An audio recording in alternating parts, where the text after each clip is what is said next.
మీ ఎలాంటి వ్యాపార ప్రకటనలకైనా వెంటనే మా ఛానల్ సంప్రదించండి. ప్రస్తుతం మనతో పాటు ప్రముఖ ఆధ్యాత్మికవేత్త, astrologer professor doctor Mallapudi Satyanarayana Murthy గారు ఉన్నారు. గురువుగారితో మాట్లాడేద్దాం. నమస్కారం గురువు. నమస్కారం మణికంఠ గారు. గురుగారు, మనకి ఉగాది నుంచి తెలుగు సంవత్సరం ప్రారంభం అవుతున్నప్పటికీ కూడా ముందే జనవరి నుంచే మనకి కొత్త సంవత్సరం ఎలా ఉంటుందని తెలుసుకోవాలని ఎక్సైట్మెంట్ ఉంటుంది. దానిలో భాగంగా ఈ 2026 మకర రాశి వాళ్ళందరికీ ఎలాంటి అదృష్టాన్ని తీసుకురాబోతుంది, లేదంటే దురదృష్టం వెంటాడుతుందా, ఓవరాల్గా సంవత్సరం అంతా ఎలాంటి జాగ్రత్తలు తీసుకోవాలి వీళ్ళు? సాధారణంగా మనం ఉగాది నుంచి ఉగాది వరకే 2026 సంవత్సరం వరకు చెప్పుకుంటాం. మనం తెలుగు వాళ్ళం కాబట్టి తెలుగును గౌరవిస్తాం. మొత్తం పాశ్చాత్య దేశాలు ఎందుకు గౌరవిస్తాయి? మనం ఇప్పుడు కన్నడ, సౌత్ ఇండియన్, తమిళ్ ఇవన్నీ ఒక వారం అటు వీటిల్లో ఉగాదులు వచ్చేస్తాయి మనకు వచ్చినప్పుడు. మరి ఈ 2026 సంవత్సరంలో జనవరి 1 నుంచి కూడా పాశ్చాత్య దేశ ప్రభావం వల్ల మన మీద ఉంటుంది. డెఫినెట్గా మనల్ని 100 సంవత్సరాలు పరిపాలించారు వాళ్ళు. అండ్ వాళ్ళ ఎంతో డెవలప్మెంట్ మనకి చేశారు, ట్రైన్స్ అవన్నీ వేసి. కాబట్టి మంచి చెప్పడానికి మనం ఉపయోగించుకుంటున్నాం, దాంట్లో బాధపడాల్సిన అవసరం లేదు వీళ్ళు. ఇప్పుడు ఈ యొక్క 2026 సంవత్సరం జనవరి 1 నుంచే ఈ మకర రాశి వాళ్ళ గ్రహస్థితులను మనం చూసుకున్నట్లయితే కేతువు అష్టమ స్థానంలో ఉన్నాడు. తర్వాత గురుడు వచ్చేసరికి కర్కాటక రాశిలో ఉన్నాడు. ఆయన కూడా జూన్ దాటిన తర్వాత అతిచారాల వలన సింహరాశిలోకి ప్రవేశిస్తాడు. అలాగే ఈ యొక్క శని వక్రించి మేనరాశిలో ఉన్నాడు. రాహు ఏమో కుంభరాశిలో ఉన్నాడు. ఈ రాహు అక్టోబర్ నెల 2026 సంవత్సరం దాటిన తర్వాత మకరంలోకి వస్తాడు. ఈ విధంగా చేర్పు మార్పులు అనేవి ఉంటాయి.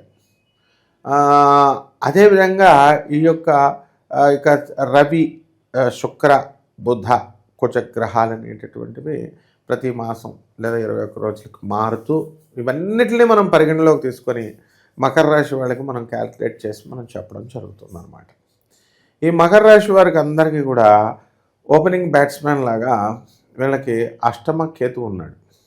అష్టమ కేతువు ఉండడం ద్వారా ఏమవుతుందంటే విపరీతమైనటువంటి డిప్రెషన్కి వెళ్ళిపోతారు. ఈ డిప్రెషన్కి కారణం ఏమిటండి అని అంటే, మనం వ్యాపారాల్లో కానీ లేదా గర్ల్ ఫ్రెండ్స్ హ్యాండ్ ఇవ్వడం కానీ ఇలాంటి భార్యాభర్తల గొడవలు ఇలాంటివి అంతకుమించే ఉంటాయి డిప్రెషన్స్.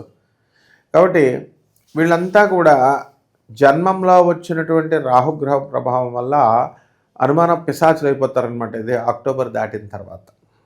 అంతకుముందు ఏమైపోతారండి అంటే మందుబాబులు అయిపోతారు. ఎందుకంటే మకర రాశిలో ధనస్థానంలోకి రాహు ఉన్నాడు కాబట్టి అలా అవ్వకూడదండి అని అంటే అలాంటి పార్టీలకు వెళ్ళకూడదు, అలాంటి వాళ్ళు ఫ్రెండ్స్ పిలిచినా వెళ్ళకూడదు. అప్పుడు ఆటోమేటిక్గా మారుతారు. ఇకపోతే వైవాహిక జీవితం దగ్గరికి వచ్చేసరికి బాలేదు, ఘనంగా ఉంటుంది. భార్యాభర్తలు ఇద్దరు ఉద్యోగాల రీత్యా విడివిడిగా ఉండడమా, లేకపోతే ఈ యొక్క మనము గొడవల కారణంగా పట్టుదల పెట్టుకొని వీళ్ళు ఇచ్చేస్తూ ఉంటారు. పెద్దవాళ్ళు చాలామంది చెప్తారు, అనుభవజ్ఞులు, ఎందుకురా భార్యాభర్తల మధ్య ఫైటింగు, హాయిగా సెక్స్ చేసుకోక ఉన్నంతలో చాలా చక్కగా ఉండక అని. మాకు చిన్నప్పుడు అలాగే చెప్పేవారు. ఏంట్రా బాబు ఇంత డైరెక్ట్గా అడుగుతున్నారు వీళ్ళు అనుకునేవాళ్ళం.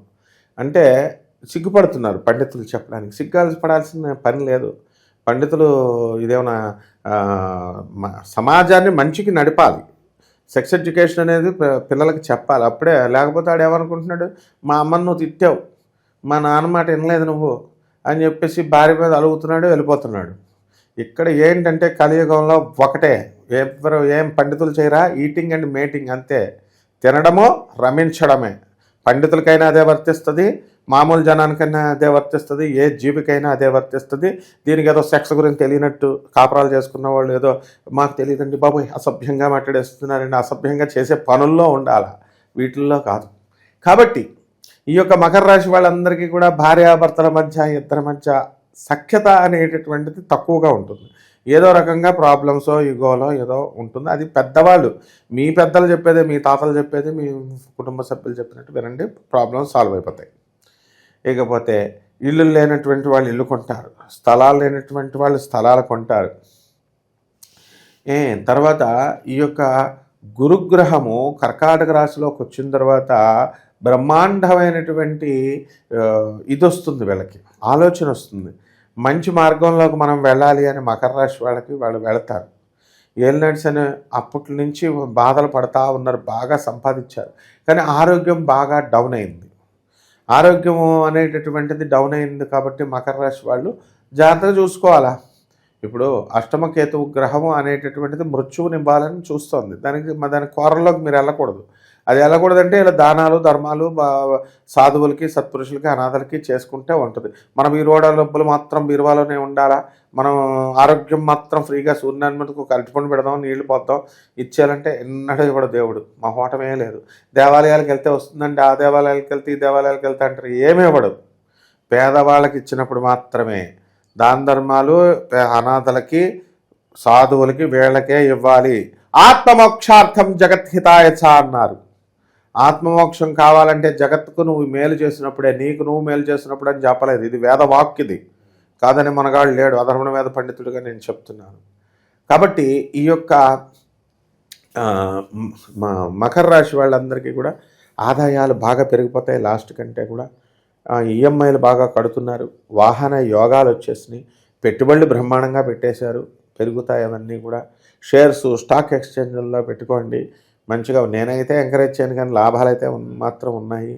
ఆ విధంగా సినిమా రంగంలో ఉన్నవాళ్ళు సినిమాలు తీయండి సినిమాలు. సొల్లుగబుర్లు మీటింగులు పెట్టి ఒక్కొక్క మీటింగ్కి సంవత్సరాలు వేస్ట్ చేస్తారు ఈ సినిమా వాళ్ళు.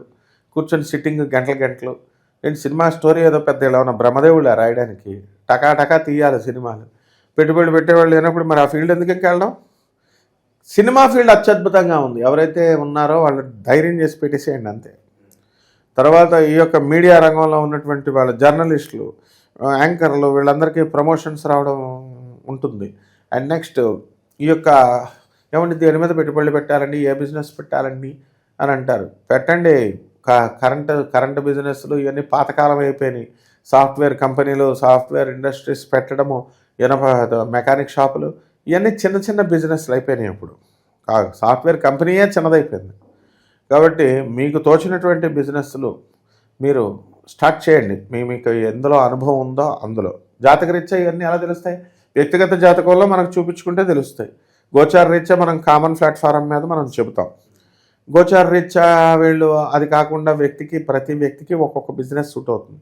ఏ బిజినెస్ సూట్ అవుతుందో అది వాళ్ళని అడిగితే మనం చెప్తాం. వాళ్ళకి ఎప్పుడు రోగాలు రావు, ఎప్పుడు పెళ్ళిళ్ళు అవుతాయి, ఎప్పుడు సంతానం కలుగుతాయి అన్నీ కూడా. కాబట్టి అతి తెలివితేటలు చూపిస్తే గ్రహాలు తొక్కేస్తాయి. ఇప్పుడు అందువలన మనం ఈ రాశి వాళ్ళందరికీ కూడా బ్రహ్మాండంగా ఉందని చెప్పొచ్చు. కాబట్టి పరిహారాలు కూడా మనం ఏం చేయాలండి అంటే అష్టమ కేతువుగా చంపేస్తుంది అనమాట. కాబట్టి కేతు జపం చేయాలా, కేతు స్తోత్రాలు చదవాలా, కేతువుకి కిలోంపావు ఉలవల్ని ఆవుపేట రంగు ఉన్నటువంటి వస్త్రాలను కానీ లేదా మల్టీ కలర్డ్ వస్త్రాలను ఇచ్చి పేద బ్రాహ్మణుడికి దానం చేయాలా. గరికె గడ్డితో వినాయకుడు ఓం గణేశాయ నమః అంటూ దానం చేసుకోవాలా.